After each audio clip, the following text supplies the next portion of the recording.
நீலமலை தொலைக்காட்சியின் நகர்வள பகுதி. செய்திகளை வாசிப்பது மலைகளின் அரசி நீலமலை.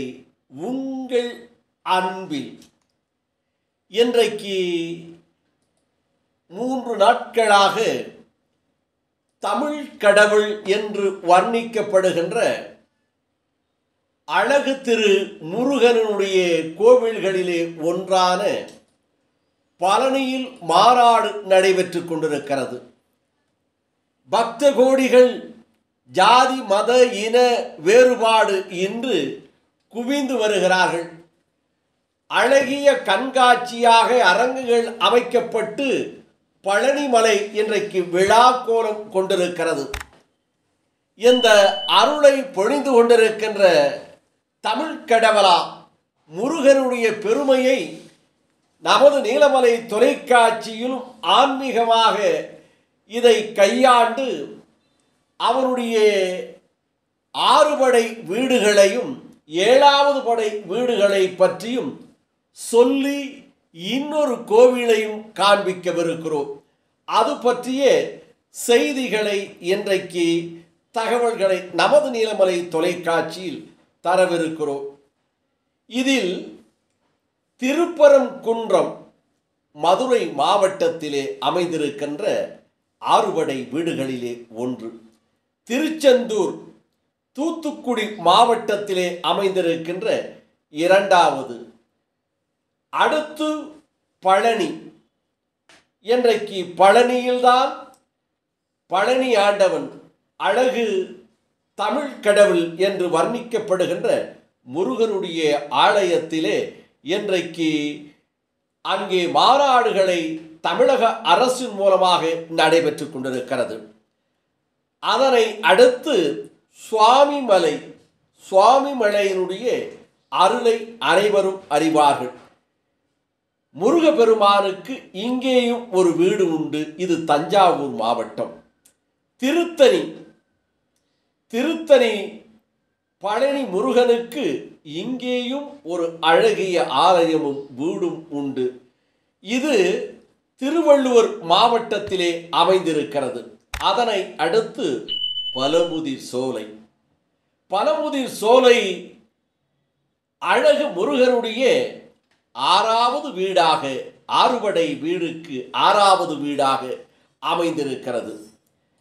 அதனை அடுத்து பழம்பெரும் திரைப்பட நடிகர், திரைப்பட தயாரிப்பாளர், புகழ்பெற்ற பல திரைப்படங்களை மக்கள் திலகம் எம்ஜிஆரை வைத்தே அதிகமான படங்களை தயாரித்த அரும்பெரும் தயாரிப்பாளர்களிலே ஒருவராக இருக்கின்ற சாண்டோப்பா சின்னப்பா தேவர் அவருடைய குலதெய்வமான முருகனை தான் இருக்கின்ற பகுதி கோவையிலே வர வேண்டும் என்று மருதமலையில் 7வது படை வீடாக அங்கே ஒரு ஆலயத்தை கட்டினார்.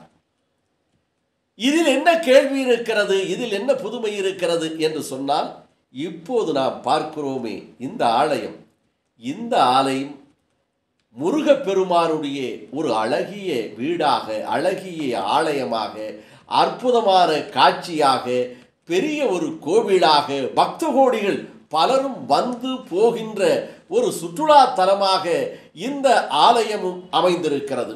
இந்த ஆலயத்தை பற்றி பலருக்கு தெரிந்திருக்கலாம், சிலருக்கு தெரியாமல் இருக்கிறது. அதைத்தான் நாம் இன்றைக்கு ஒரு கேள்வியாக எடுத்திருக்கிறோம் நமது நகர்வளம் மூலமாக. இந்த ஆலயம் எங்கே அமைந்திருக்கிறது? இந்த ஆலயம் அமைந்திருக்கின்ற ஊரினுடைய பெயர் என்ன? இந்த ஊர் எந்த மாவட்டத்திலே இருக்கிறது என்பதுதான் கேள்வி. இதை தெரிந்தவர்கள் நமது நீலமலை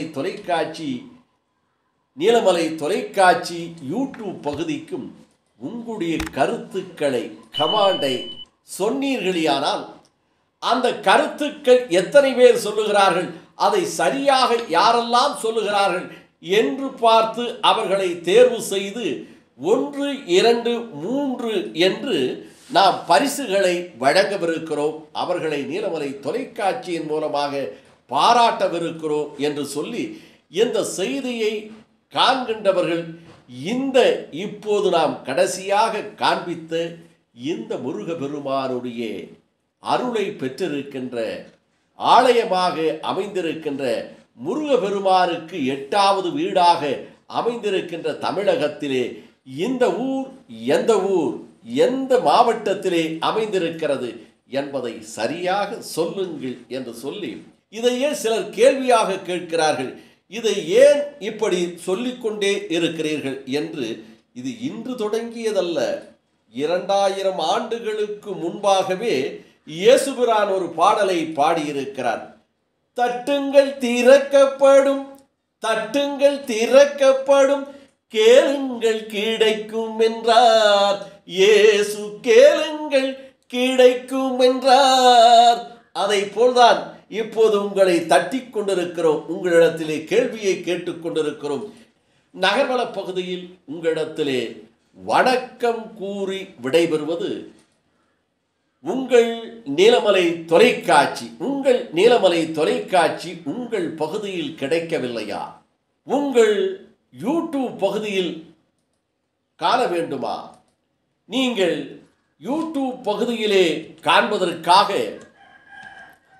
இதுவரை அங்கத்தினராக மாறாமல் இருந்தால் என்எம் டிவி யூடியூப் பகுதியிலே சென்று சப்ஸ்கிரைப் செய்து பெல் பட்டனை அமர்த்தி அங்கத்தினராக மாறினால் எப்போதும் காணலாம்.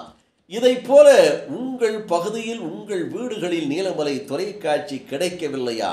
உங்கள் பகுதி ஆபரேட்டரிடம் கேளுங்கள். அழகான செய்திகளையும் உள்ளூர் செய்திகளையும் திரைப்படங்களையும் பாடல்களையும் நவரசமான நிகழ்ச்சிகளும் தந்து கொண்டிருக்கின்ற நீலமலை தொலைக்காட்சி எங்களுக்கு வேண்டும் என்று அவரிடத்திலே அன்போடு கேளுங்கள்.